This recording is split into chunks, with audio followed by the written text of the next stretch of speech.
देखिए, सबसे पहले तो आप सबका बहुत-बहुत शुक्रिया, धन्यवाद आप सबने अपना टाइम दिया क्योंकि आप देश का चौथा स्तंभ हैं। और जहाँ तक आज के एजेंडे का आपने सवाल किया, तो पिछले दिनों 24 तारीख को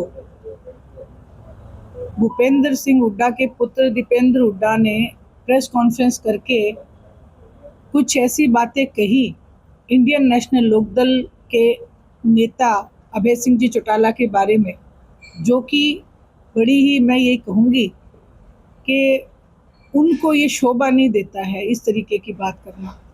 इसी विषय में मैं आज आप सब लोगों के रूबरू हरियाणा प्रदेश के जनता के सामने आई हूँ, तो इसीलिए मैंने प्रेस कॉन्फ्रेंस किया है। उन्होंने एक बात कही कि राजनीतिक षड्यंत्र का पर्दाफाश किया। किसने किया? कि गोपाल कांडा ने। 23 तारीख को गोपाल कांडा प्रेस कॉन्फ्रेंस करते हैं और 24 तारीख को दीपेंद्र हुड्डा भी प्रेस कॉन्फ्रेंस करते हैं। मैं आप लोगों के माध्यम से दीपेंद्र हुड्डा से सबसे पहले तो ये कहना चाहती हूँ कि वो अपने पिता से पूछें कि कांडा मित्र किसका है, क्योंकि एलनाबाद के बाय इलेक्शन में जब किसान आंदोलन के बाद जब इस्तीफा अभय सिंह जी चौटाला ने दिया, उसके बाद जो एलनाबाद का बाई इलेक्शन था, उस इलेक्शन में जमाल गांव में भूपेंद्र सिंह जी हुड्डा गए थे और उन्होंने मंच के माध्यम से सार्वजनिक रूप से एक बात कही थी कि आया तो हूं मैं कांग्रेस खातर, पर कांडा मेरा मित्र है। और आज वो कांडा जब बातें करता है तो वो कहते हैं कि वो तो बीजेपी के साथ मिलके आईएनएलडी के पाले में डालने की कोशिश कर रहे हैं। इसीलिए मैंने ये बात कही कि पहले अपने पिता से पूछे कि कांडा मित्र किसका है। आज भी वो मित्रता का धर्म ही निभा रहे हैं। अभय सिंह जी चौटाला की हरियाणा में बढ़ती हुई पॉपुलैरिटी से घबरा के ये फिर से मित्रता का धर्म अपनाने निकले हैं और लोगों को गुमराह करने का षड्यंत्र कर रहे हैं। मैं 2-3 बातें आप लोगों के सामने समक्ष रखना चाहूंगी कि दीपेंद्र हुड्डा एक बात और बताएं कि नेता प्रतिपक्ष की कोठी आज तक खाली नहीं हुई है, जबकि राहुल गांधी जी की जब सदस्यता रद्द हुई थी तो 30 दिन के अल्टीमेटम के दौरान ही भारतीय जनता पार्टी ने उनका बंगला खाली करा लिया था। लेकिन आज कांग्रेस पार्टी के पास नेता प्रतिपक्ष के नाम पे कोई नेता नहीं बन पाया और वहीं जो नेता प्रतिपक्ष की कोठी जो है वो आज तक भूपेंद्र सिंह जी हुड्डा के कब्जे में है। बी टीम कौन है, ये आज हरियाणा प्रदेश की जनता बखूबी समझ चुकी है। वहीं दीपेंद्र सिंह हुड्डा ये कह रहे हैं कि भी अभय सिंह जी चौटाला ने बहुत बड़ा एक राजनीतिक षड्यंत्र के दौरान जो है रानिया की सीट जीती है। मेरा ये सवाल है कि सोनीपत की सारी सीटें बीजेपी के पाले में क्यों चली गई? सोनीपत विधानसभा की सीटें क्यों चली गई? क्या वहां आप लोगों ने सेटिंग नहीं कर रखी थी? दीपेंद्र सिंह हुड्डा जो है खुद कृष्णा गहलोत के लिए वोट मांग के आए हैं। अब या तो वो षड्यंत्रकारी हैं या फिर गोपाल कांडा षड्यंत्रकारी है। गोपाल कांडा ने अपने प्रेस कॉन्फ्रेंस में कहा कि रानिया की सीट उन्होंने बीजेपी के साथ मिलके अर्जुन चौटाला को जितवाई है।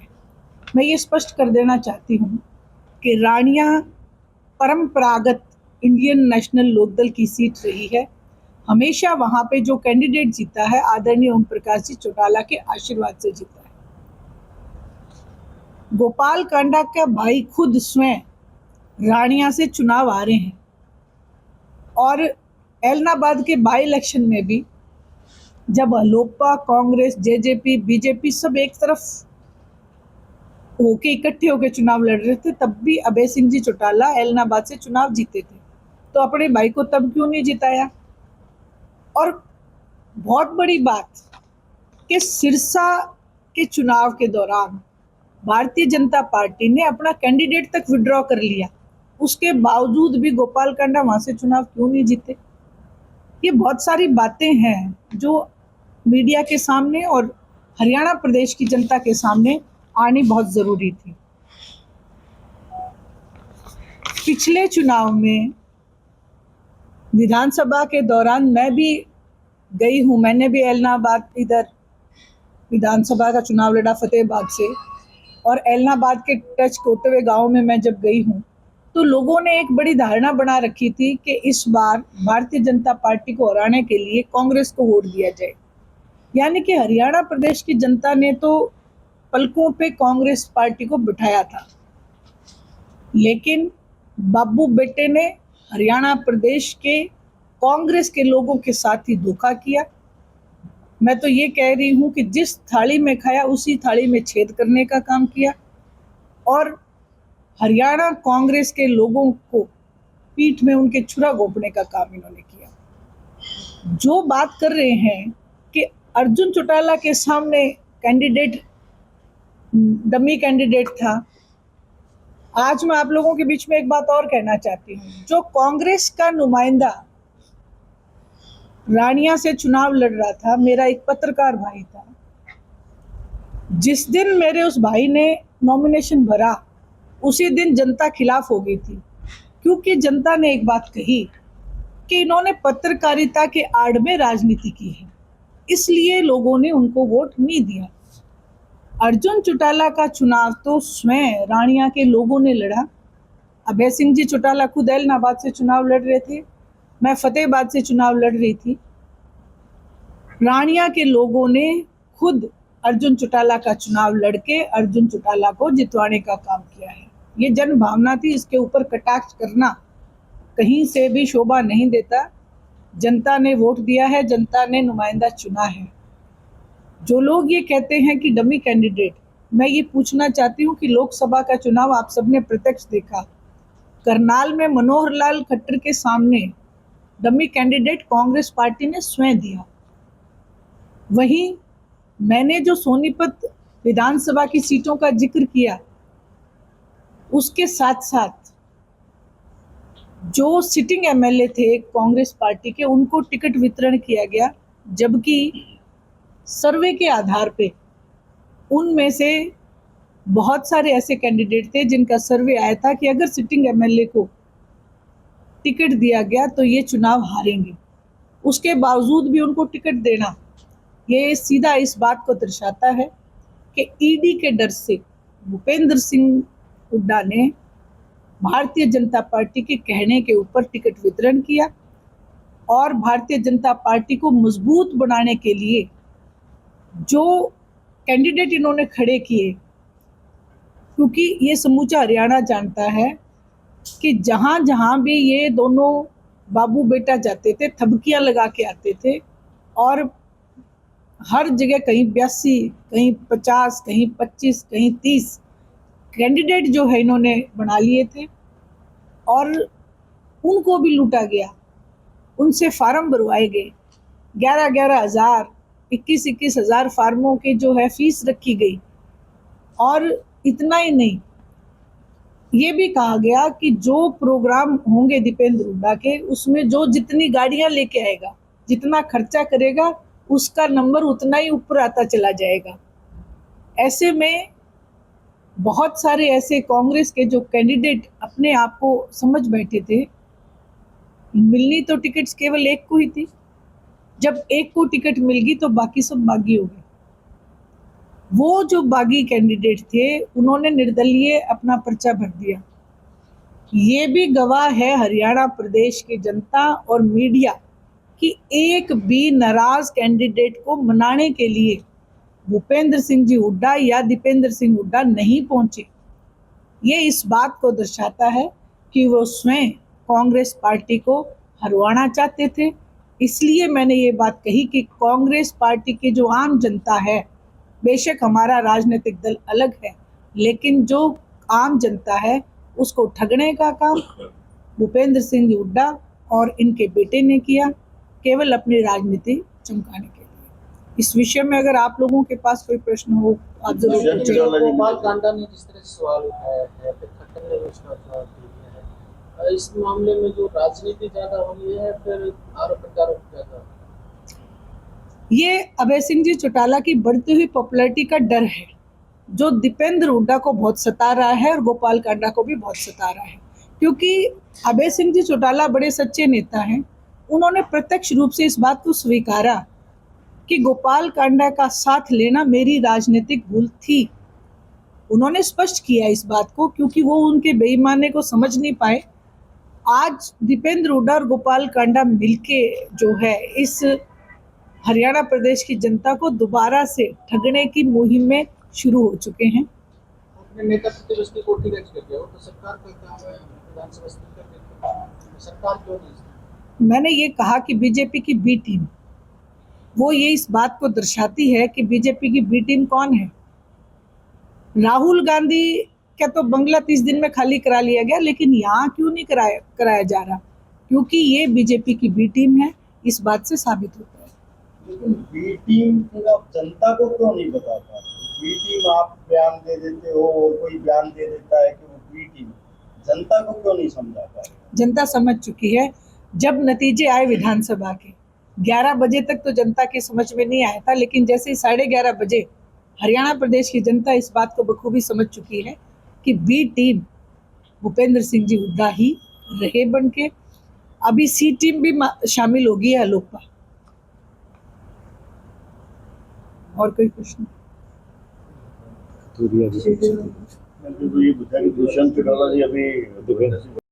जमीन को बचाने में लगे हैं। आज कांग्रेस पार्टी मुख्य विपक्ष दल में होते हुए भी विपक्ष के नाम पे नदारद है। आज विपक्ष की भूमिका अगर कोई निभा रहा है तो इंडियन नेशनल के 2 ही विधायक हैं, लेकिन आप देखेंगे कि विधानसभा में जनता के मुद्दे उठाने का काम इंडियन नेशनल लोकदल आज भी कर रही है।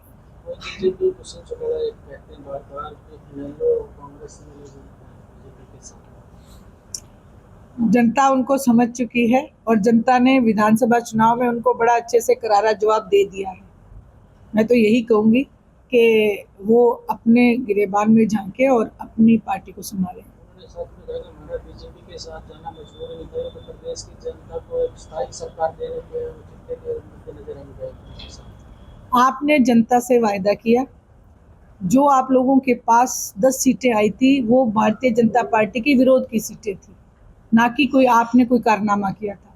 उन विरोध की सीटों को आपने जाके वापस, जो जिस दिन आप बीजेपी में बैठे उसी दिन हरियाणा प्रदेश की जनता ने आपको नकार दिया था। एक सीएटी का पेपर हुआ, उसमें 2 दिन तक करीब 13-13.5 लाख बच्चों ने, इसमें महिलाओं को लेकर जिस तरह से पुलिस के द्वारा सिक्योरिटी के नाम पर चोरी करवाई गई, मंगलसूत्र करवाए गए, इसको किस तरह? देखिए, भारतीय जनता पार्टी की विचारधारा इस बात को दर्शाती है। समय समय पे इन्होंने अपने इस विचारधारा का परिचय दिया है। इनकी छोटी मानसिकता है।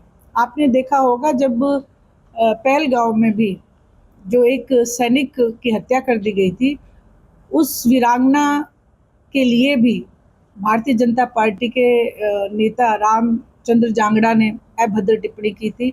आज फिर से सीईटी के पेपर जब देने जा रहे हैं महिलाएं, जबकि उनकी चुन्नी उतरवाना ये एक बहुत ही अशोभनीय बात है।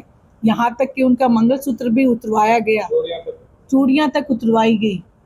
ये लोग भारतीय जनता पार्टी के नेता सनातन धर्म के नाम पे बहुत बड़ा वोट कैडर जो है खींचना चाहते हैं। दरअसल सनातन धर्म में चूड़ी और मंगलसूत्र की और चुनरी की कीमत इन्हें नहीं पता, तो मैं इसकी बहुत घोर निंदा करती हूँ। महिला होने के नाते भी मैं इसकी निंदा करती हूँ। सीएटी के माध्यम से सरकार दावा कर रही है, वादा रोकने का प्रयास कर रही है कि बिना 25% जो नौकरियां प्रदेश में ला दे रही है। ये सरकार सरासर झूठ बोलती रही है। 15 लाख के वायदे से ये शुरू हुए थे, न जाने कितने वायदे इनके झूठ साबित हुए। मैं तो ये कहती हूँ, ये लोग कहते हैं बिना खर्ची बिना पर्ची, मैं ये कहती हूँ पर्ची उसी की निकलती है जो खर्ची भर सकता हो। कोई भी बोल्ड सीएम आपको भारतीय जनता पार्टी का नहीं दिखेगा, सिर्फ डमी सीएम आपको दिखेंगे, कठपुतलियां आपको दिखेंगी। जो लोगों की पर्ची निकलती है वो लोग खर्ची भरने में माहिर हैं। महिलाओं से चुनाव के समय जो है 21 रुपये का शायद वादा किया गया, फिर उन्होंने शर्त लगा दी 1,80,000 की GST। अब तक किसी को मिले नहीं पैसे। ना ही मिलेंगे, क्योंकि ये लोग वोट के नाम के ऊपर झूठ बोलते हैं। आप देखेंगे किसान की आय को दोगुना करने की बात करते थे, MSP लागू करने की बात करते थे। आज किसी भी जगह कोई भी वायदा भारतीय जनता पार्टी ने पूरा नहीं किया है।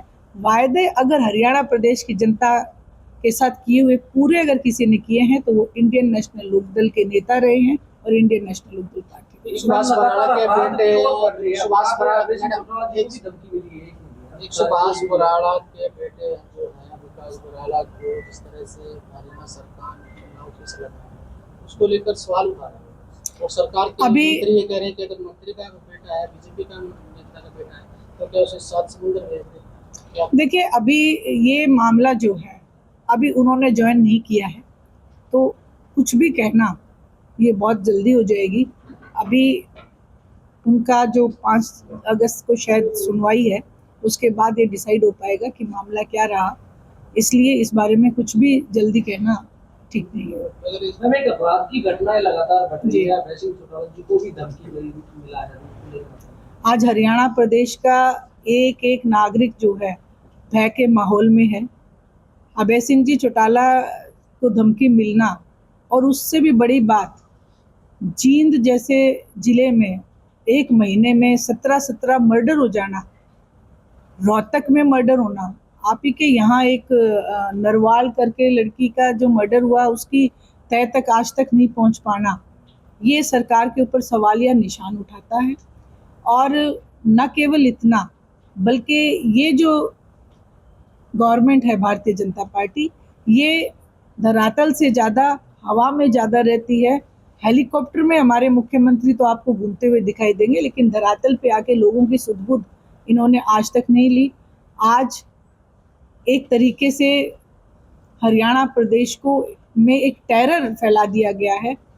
गाड़ियों से निकाल के भी लोगों का मर्डर किया जा रहा है। आप ये देखेंगे दारू के ठेकों के लिए भी मर्डर हुए हैं और खुद जो नेता है बीजेपी के वो भी सुरक्षित नहीं है, उनके भी बच्चों के हालात खस्ता है। इसलिए मैं यही कहूँगी कि इस सारी स्थिति को देखते हुए मुख्यमंत्री जी को नैतिकता के आधार पे इस्तीफा दे देना चाहिए। उनको जनता अच्छे से समझ चुकी है, मैं उनकी बात का कोई जवाब देना और मैं उचित नहीं समझती।